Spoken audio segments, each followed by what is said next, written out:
All right, we're back with another one. This story comes out of New York. It happened over the 4th of July.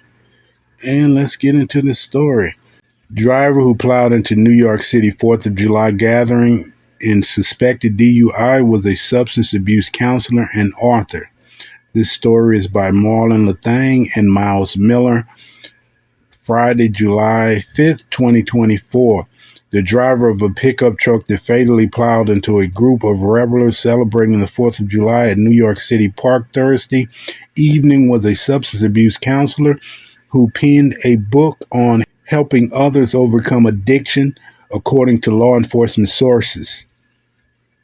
Daniel C. Hayden, 44, of Monmouth Junction, New Jersey, was identified Friday as the driver who struck revelers at Manhattan's Colliers Hook Park in Manhattan.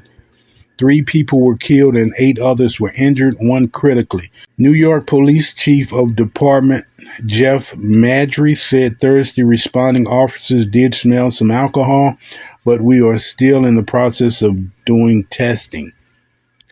Hayden was charged Friday with 8 counts of assault, recklessly causing serious injury with a weapon, aggravated vehicular homicide, killing more than 1 person, driving while intoxicated, and aggravated unlicensed operator of a vehicle, New York City police said.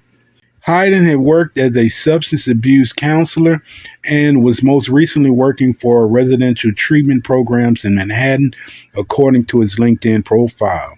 In 2020, he published a book entitled The Sober Addict, a guide on how to be functional with a dysfunctional disease of addiction, law enforcement sources told NBC New York. His biography on Amazon described him as having a mission to use his lifelong experience with addiction to teach addicts how to save themselves and achieve long-term recovery. It's not immediately clear if he has an attorney. Lucille Pinckney, 59, and Hernan Pinckney, 38, died in the collision, authorities said. The third victim was not named but identified as a woman. Of the injuries, 1 person was hospitalized in critical condition and 7 others suffered minor injuries, including an 11-year-old boy, police said.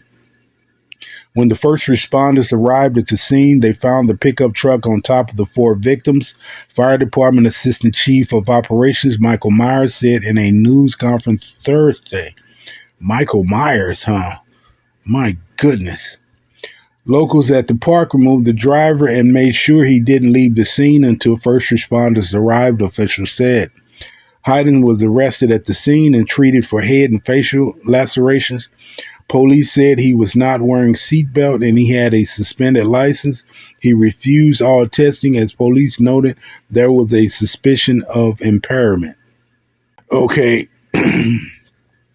so it sounded like this guy was wasted and he's an author and giving advice on how to deal with addiction. Seems like he didn't take his own advice to account. Oh, man, my condolences to the family. People out celebrating the 4th of July and this guy out here drunk. And I've had some scary things that occur on the 4th of July. I'm not going to lie. And I'm always mindful when I'm out on the 4th of July because people be out here wasted. I've had numerous incidents, close calls with people driving recklessly. I mean, people making turns, and someone I remember this incident probably happened about 20 years ago or so. This guy was making a right turn, and I'm sitting at the light just waiting for the light to change. And his turn, he went all the way to my right. You know, instead of going in the lane and to my left, which was his lane to go, he went all the way to the right and he barely missed me. Many incidents that happen on the 4th of July. You got to be careful when you're out here because people out here wasted and you might not come home. I'm not saying don't go out and celebrate and enjoy yourself. Just be careful. In this case, they're sitting in a park and someone just barrels through a light and hits them. I mean, you could be mindful of your surroundings, but in a situation like that, you won't have time to react. This guy, he knows he was wasted. He refused the breathalyzer.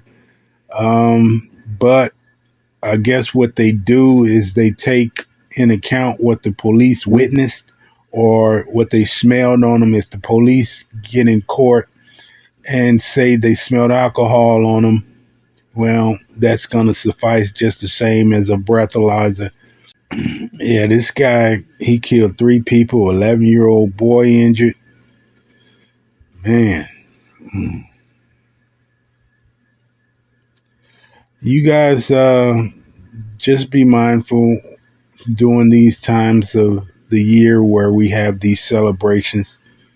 People be out here so wasted to the point where they just shouldn't even be on the road, period. And this guy probably didn't even realize what he's done. More than likely, he didn't realize that he ran over 4 people and wounded how many others? Yeah. All right, you guys, we're going to go ahead and close it out. Let me know what you think in the comments, and we'll see you on the next one.